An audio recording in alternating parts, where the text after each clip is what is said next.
cepat. Ternyata fail tuh. Bang Faisal sudah mengatakan 80 tahun kok periodnya ya. Ya. Konsesinya gitu 80 tahun.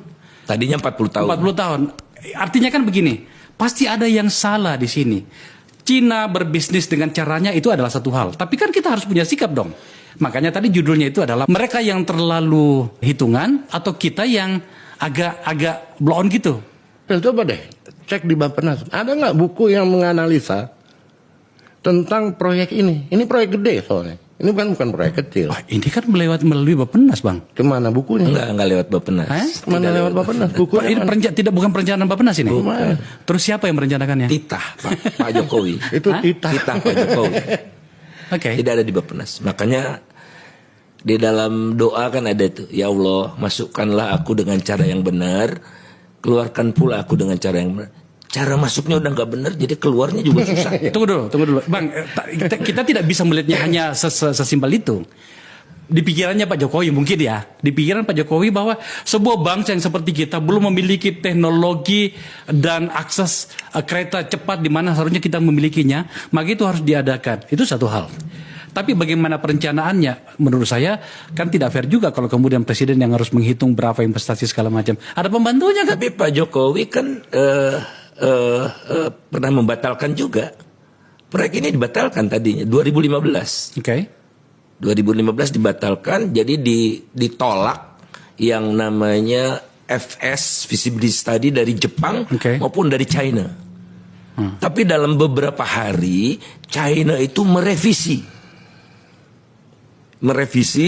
sehingga on lagi. Barangkali sangat boleh jadi, ini asal analisis ya bukan fakta. Boleh jadi ini cara untuk Cina masuk gitu. Seolah-olah kan ini udah dibatalkan.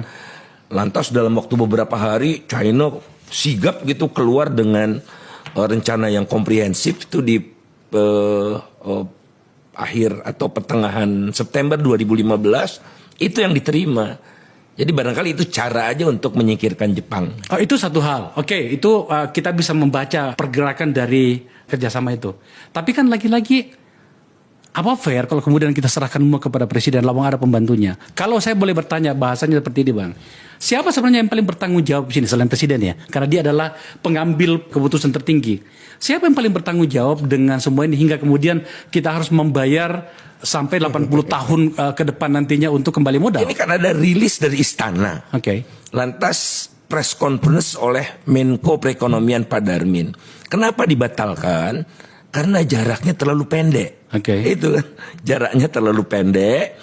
Kemudian macam-macam lah ya yang udah kita diskusikan semua. Ongkosnya terlalu mahal dan pemerintah meminta agar jarak waktu tempuh kecepatan keretanya dikurangi dari 350 kilo yang didesain itu maksimum menjadi 150 sampai 120 kilo, 120 dari 150 sampai 200 km per jam untuk mengurangi ongkos. Karena ongkosnya kan mahal. 5, sekian awalnya itu bisa menghemat 30%. Itu dari pemerintah bilangnya. Tapi tiba-tiba keluarlah keputusan Pak Jokowi untuk mengonkan kembali dan menyerahkan tanggung jawab proyek ini dari Kementerian Teknis yang harusnya ngurusin kereta api ke Rini Sumarno sebagai Menteri BUMN. Jadi menurut saya jangan cari siapa yang bertanggung jawab. Jokowi 100% bertanggung jawab.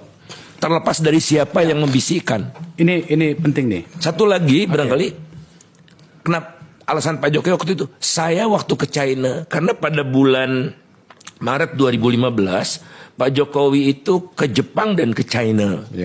Nah waktu ke China itu diajak sama Xi Jinping naik kereta cepat. Beijing Tianjin. Iya kan betul kan? Naik kereta cepat. Enak kita harus punya begitu. Iya. Jadi mimpi aja Pak Jokowi ini.